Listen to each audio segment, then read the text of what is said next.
Dunyo xudoning mulki, atrofim to'la tulki. O'tinaman xudoyim, shularga qilma kulgi. Assalomu alaykum qadrdonlar, tinchmisizlar, omonmisizlar? Kuni kecha Toshkentimizda pivo festivali bo'lib o'tdi. Bunga hamma fikr bildiryapti, men ham o'z fikrimni bildiray dedim. Aytyaptiki, ko'pchilik bu bizga kerakmi? Nima keragi bor? Bu kerak, bizga kerak emasligi aniq. Jamiyatimizdagi qora kuchlarga kerak. Ular qachondir kurtak otib, hozir daraxt bo'lib bir kuchli bir nimaga aylanib ulguribdi. Bu nimani anglatadi desak, bu endi biz xotirjam bo'lishga haqqimiz yo'q. Endi biz bilimsiz bo'lishga haqqimiz yo'qligini anglatadi. Farzandlarimiz, kelajagimiz, yosh avlodni ular shunchalik xohlayapti ekanki, alkash bo'lish, shunaqangi bir illatlarga tortishdi. Mana yaqinda bittasi chiqdi, o'shalardan bittasi sizniki tormi, meniki dutormi, bir narsa deb.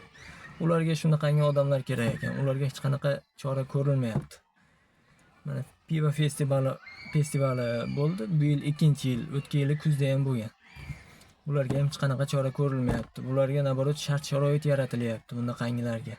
Demak, biz endi loqayd bo'lishimiz kerak emas ekan. Biz Tarifный план закрыт. kerak ekan. Biz bilimsiz bo'lishimiz kerak emas ekan. O'z ustimizda ishlashimiz kerak ekan. Tasavvur qiling, yoningizda bitta dushman doim siz bilan yuribdi. Uyingizda ham, ko'chaga chiqsangiz ham, qayerga borsangiz bitta dushman yuribdi deng. Siz xotirjam bo'la olasizmi? Bu dushman bo'lib ham, masalan, siz xohlamayapsiz kurashishni, lekin o'shanga ham qo'ymayapti. Kurashmayman desangiz ham majbur qilyapti. Demak, biz nima qilishimiz kerak? Biz ularga kerakli odam bo'lib qolmasligimiz uchun harakat qilishimiz kerak. Ularga kerak odam ana shunaqa. Yaqinda chiqdi-yu, o'sha sizniki tormi deb ana shu. Keyin pivo festivali bo'ldi. Demak, ularga g'irt ichi shunaqa bir o'shanaqa odamlar kerak. Shunaqa bo'lmasligi uchun harakat qilishimiz kerak ekan. Sog' bo'linglar, salomat bo'linglar. Videolar kengroq tarqalishi uchun like va podpiska tugmasini ayamanglar.